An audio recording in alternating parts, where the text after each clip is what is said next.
But emerging from a global pandemic that has turned our lives upside down is not a time to take just small steps.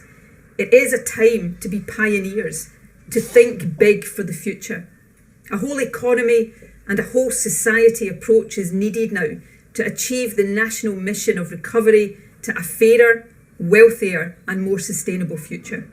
And more sustainable future. And more sustainable future. Many times you can hear these words before you would assume the penny would drop. But I decided to go on my Telegram because I was convinced that there was at least one article from 2020 where she made a similar comment. Sturgeon's national mission to create new green jobs in wake of the coup, right? Kind of summarises it perfectly.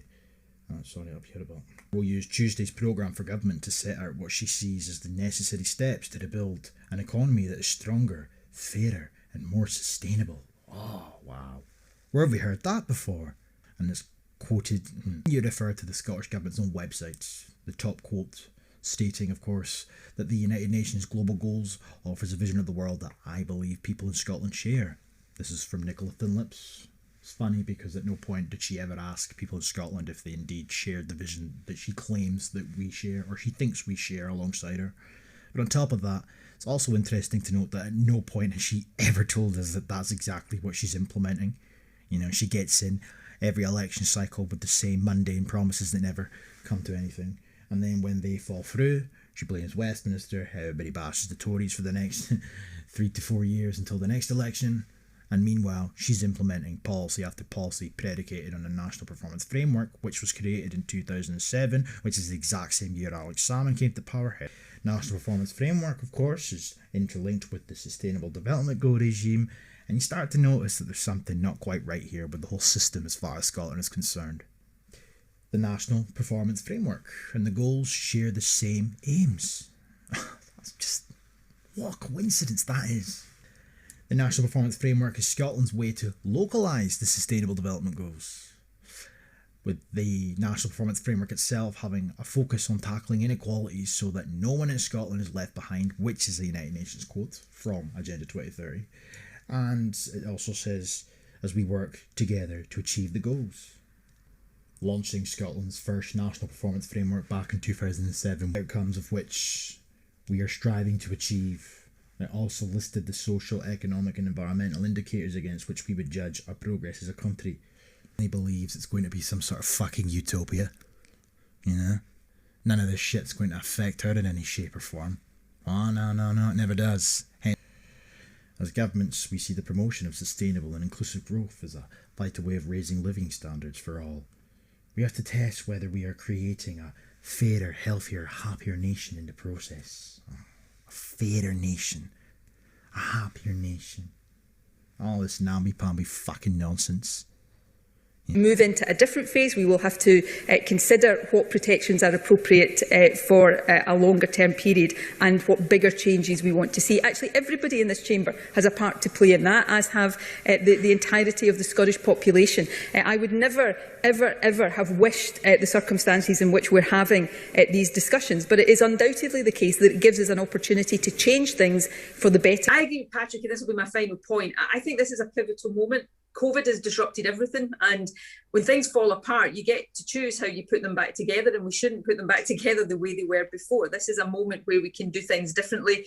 Everybody talks about an investment-led green recovery. I think we're all agreed on that. We have to deliver it, but tackling the inequalities that are endemic in our society, that has to be one of the other big things we do as we come out of this. So we have to replicate what we've done in electricity across every other aspect of the way we live our lives. We've got to decarbonise transport. That absolutely means electric and low emission vehicles, but it means reducing our reliance on cars. We want to reduce car use significantly.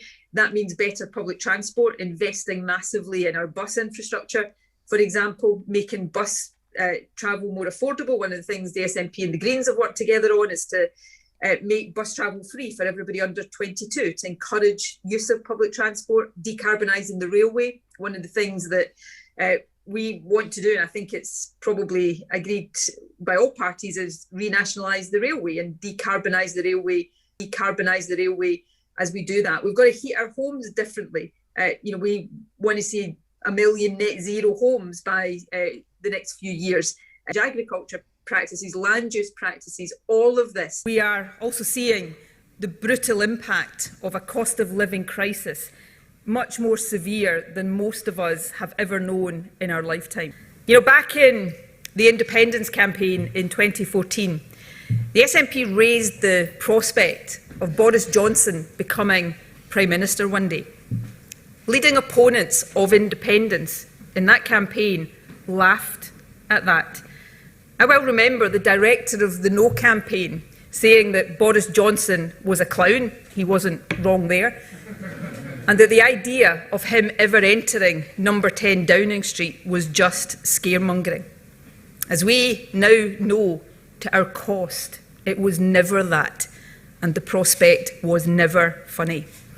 Repeatedly breaking the rules at the height of a lockdown and then misleading Parliament about it is not funny. Cutting universal credit amidst a cost of living crisis is not funny. The Rwandan asylum seeker scheme is not funny. It is disgraceful. And people seeking sanctuary on our shores, who are so often fleeing persecution and torture, are treated like bargaining chips to appease the Tory right-wing base. Or do we choose instead to become a normal, independent country? A country that always gets the governments its people vote for. Governments that will then deploy all of our vast resources to tackle inequality and fuel poverty and build a fairer society. A country, albeit a relatively small one, that can nevertheless be a beacon for democracy, for human rights and climate justice, and be a positive voice on the global stage. Friends, the SNP will always stand up for Scotland. It is what we do, it is who we are. People across this country want hope, but they want that hope to be grounded in a plan which offers as much practical help as possible. When I think about the last couple of years of how we all pulled together in the face of huge adversity and uncertainty, I know that by working together with the right leadership, serious leadership, we can confront the challenges we are facing today and we can build a better tomorrow. What we need over this coming period is nothing less than a pandemic-level Team Scotland response to these challenges.